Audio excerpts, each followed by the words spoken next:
I think some people think coaching is verbal, that you're just telling people what to do. Like, oh, you're in this crisis. Here's the 7 things you must do. Right. Really, if you're a great coach, you're a great listener.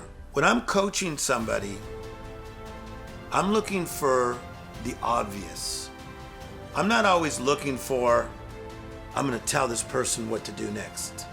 I'm looking for the obvious. I'm looking for what you say, what you've missed, what you've misplaced, what you forgot to do.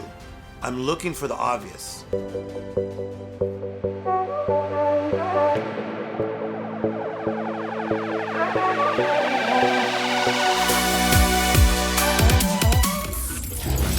This is a 10-part series with the legendary Tim Storey talking about how to build a successful life coaching business. Today is episode 4. We're talking about how to be a good listener.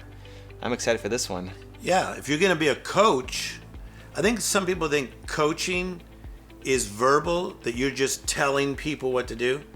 Like, oh, you're in this crisis. Here's the 7 things you must do. Right. Really, if you're a great coach, you're a great listener. And so let's talk baseball just for a second. I love it. Tommy Lasorda, what used to be the coach of the Dodgers, okay?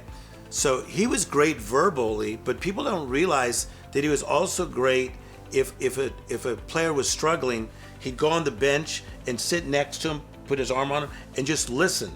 Like, how you feeling today? How's your family? Like during the game. Let's take basketball. Phil Jackson, he was very zen. He was a great listener, anywhere from Michael Jordan all the way to Dennis Rodman. So I think my strength in coaching, I'm a phenomenal listener. Not just good, I'm phenomenal. I love it. So break that down. How do we become a phenomenal listener? Okay, so first you gotta have 3 sisters and a mother. Okay, so here's the deal, I right? have 2. Okay, well you gotta have 3. Okay, so I'm the youngest child. Okay. So all 3 sisters older than me. Okay, raised by my mother because my father passes when I'm 10. So my older sisters were always telling stories. I'm the youngest. I gotta listen to the stories. I'm hearing about what they're doing at school. I'm hearing about a guy they have a crush on. So I just learned to be this good listener. My mother has no husband. My brother is older than me. He's out doing things. So I become the listener to all the words that my mother has and my sisters have. I became a very good listener. So I would say listening is one of the most powerful things I have in my arsenal. Everybody says that. So I could be coaching somebody who's, super well known or not as well known, and they'll say, "This is wild. I feel like you really listen to me." Be a good listener. I love that you say wild because that's been our word for the tour. Yes. Everything is wild. So it's great that... Wild is good. I love it. Yes. So I'm a good listener. And so here's what's important. Is that I think in listening, too many people are thinking about what they're going to say next. So let's say if they're a life coach, okay, or a life advisor, so they have their manual and they're like, okay, what's your 2-year goal? What's your 4-year goal? If you knew you couldn't fail, what would you want to do? Hey, pay attention to what they just said, because in their last answer is probably the gold you're looking for. So let's say if I'm life coaching somebody, I'll say, when you were a child, what did you think about becoming? And they may say, I didn't have a clue. I don't go question number 2. I'll say, what do you mean you didn't have a clue? Like you never thought of it, or nobody gave you ideas about it, or you never saw something that moved you? I may stick with that answer, never had a clue, for 30 minutes and not go to question number 2. That's being a good listener. And how do you know that that's guiding you down the right path instead of just meandering around and never getting to the thing that you want to solve? Well, I think that what happens, it depends on whatever the subject is. Okay? So let's just work on you just for a second, just for fun. Yeah. Let's do it. Okay? All right. So when you were right out of college, Okay. What did you think about becoming? Entrepreneur. I was running my business, not having success doing it. Turned down big jobs to be an entrepreneur and make $300 a month and own 30% of a company. I wanted to succeed. Okay. Why did you turn down big jobs? Fear of regret. I didn't want to miss out on not knowing if that company would work or not. How did that feel to turn down those jobs and then in hindsight find out that, oh my gosh, maybe I turned down a really good opportunity that could have put me in a better position? I had something happen a year before that made me have the strength and courage to go off and do it, because I didn't want to live my entire life not knowing. I could deal with the failure and I could deal with it not working out and knowing that I could get another job. Yes. It may not be the same job, but I can get another job. This whole company thing, I didn't know if I'd have the chance again, so I had to do it. Okay, so you want me to tell you what I heard? Yeah. Okay. Yeah, of course. So number one is you had opportunities and you turned them down. Not just regular. Regular means standard, normal, right? You turned down big, which is larger than normal. Right. So did you see how I took the word big? Yeah. And then I used big jobs. Then I said, how does it feel? How did that feel to turn down a big job? Because the big job could have left you in a big mess because you turned down the big job, right? Mm-hmm. And then we talked about that. And then you talked about your resilience and where that came from.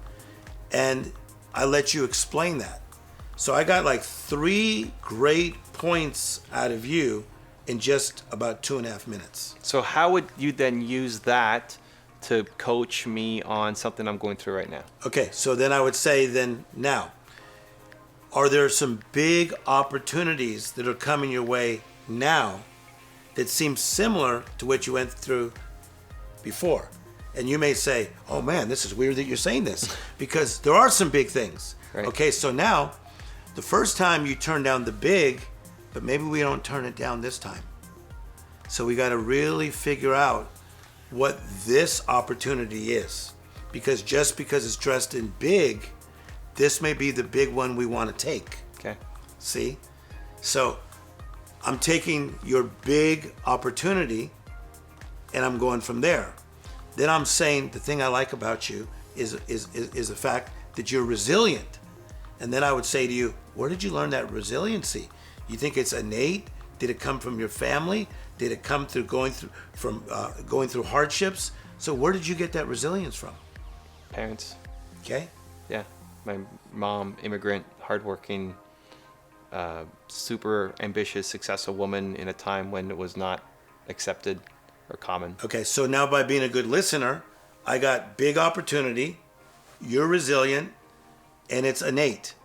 So, which says to me going forward, if I start coaching you now, this year, and I coach you for 20 years, whenever I see you, I'm going to think to myself, that guy, somehow, some way, he knows how to get through things because it's in him, it's innate.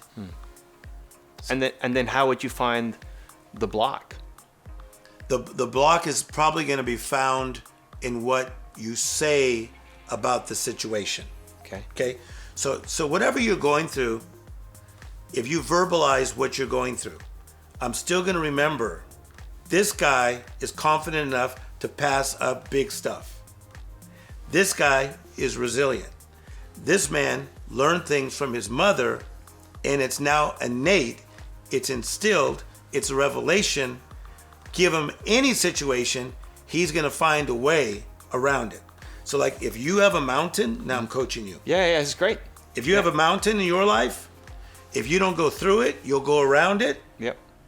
If you don't go through it or around it, your butt's going over it. Mm-hmm. Pound. Yeah. Bam. Life coaching for free right here. And so if I'm stuck in a situation, is it reminding me of that? Of that, like, this is who I am, and you're going to bring that back out of me because I've forgotten? If you're stuck in a situation, we got to go back to how you got unstuck last time.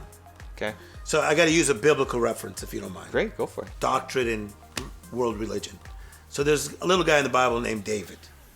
So he's going to fight Goliath. He goes, I killed a lion I killed a bear. I think I could take down Goliath. So in coaching you, I'm going to go back to your lion, your bear, to build your confidence that you could take down Goliath. See, the thing I like about you is in our dialogue, there are some things that you've gone through that are like little mini crises that have come up in the last month, right? Sure. Yeah. You killed a lion, you killed a bear, you're going to take that down too. Because you told me. You go, no, it's no big deal, I'm still alive. You killed a lion, you killed a bear, you can take that down. So by being a good listener, I listened that you killed a lion, you killed a bear, you can take down Goliath. If someone's a bad coach, they didn't hear the lion and the bear story. Isn't that brilliant? I like it. I like it.